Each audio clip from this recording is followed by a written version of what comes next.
le prince Harry a réalisé des records de vente historiques avec Spare, paru début janvier. Un succès retentissant qu'il doit à une plume de l'ombre, un dénommé J. R. Moiringer, véritable auteur de l'ouvrage. Qui cet écrivain qui se cache derrière l'écriture des mémoires du prince Harry? Avec Spare, paru le 10 janvier dernier, le prince Harry ne cesse de faire parler de lui. De son hommage à sa mère Lady Diana, en passant par ses relations conflictuelles avec son père le roi Charles III et son épouse Camilla Parker Bowles, jusqu'aux révélations de ses nombreuses discordes avec le prince William, l'exilé de la famille royale promettait de dévoiler son histoire sans concession. Alors que ses mémoires s'apparentaient à une bombe larguée sur Buckingham Palace, elles ont notamment eu pour effet de faire exploser le compte en banque du petit-fils de la défunte souveraine à coups de millions d'euros de recettes. Si l'ouvrage est rapidement entré dans l'histoire grâce à ses records de vente et place ainsi l'époux de Meghan Markle sous le feu des projecteurs, ce succès fulgurant, est avant tout à un écrivain de l'ombre qu'il le doit. Comme nombre de personnalités publiques avant lui, le père d'Archie et Lilibet s'est en effet appuyé sur un écrivain fantôme, aussi nommé prête-plume, pour rédiger le suppléant, un certain J. R. Moiringer, qui est l'auteur à l'origine des mémoires du prince Harry.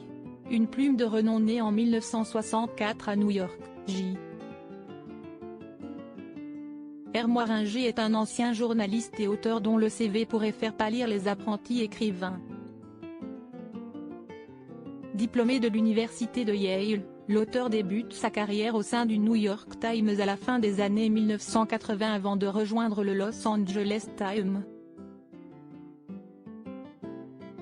C'est avec le média californien qu'il connaît ses premiers succès. En mai 1997, il publie un article sur Bob Satterfield, un ancien boxeur devenu sans-abri, adapté à l'écran avec le long-métrage Renaissance d'un champion, incarné par les acteurs Josh Hartnett et Samuel L. Jackson. En lice pour le prestigieux prix Pulitzer en 1998, il le décroche 2 ans plus tard pour un papier intitulé Crossing Over, traversé en français, traitant d'une communauté descendante d'esclaves isolés en Alabama, dont le quotidien se voit affecté par un projet de ferry. Outre son activité journalistique sur la côte ouest, il se lance dans l'écriture de romans. En 2005, l'auteur signe l'autobiographie The Tender Bar, relatant son enfance modeste dans l'état de New York où, fils d'un DJ qui a rapidement pris la tangente, il grandit élevé par une mère célibataire et trouve refuge dans le bar de son oncle. Salué par la critique, le livre est adapté à l'écran par George Clooney en 2021 dans le film éponyme qui met en vedette Ben Affleck. En 2012, l'écrivain publie également le roman Sutton. Outre les romans qui portent son nom, il se cache à plusieurs reprises derrière des ouvrages de personnalité, Open, l'autobiographie du tennisman américain André Agassi sortie en 2009 et L'Art de la Victoire, l'autobiographie du milliardaire américain et cofondateur de Knight, Phil Knight, parue en 2016.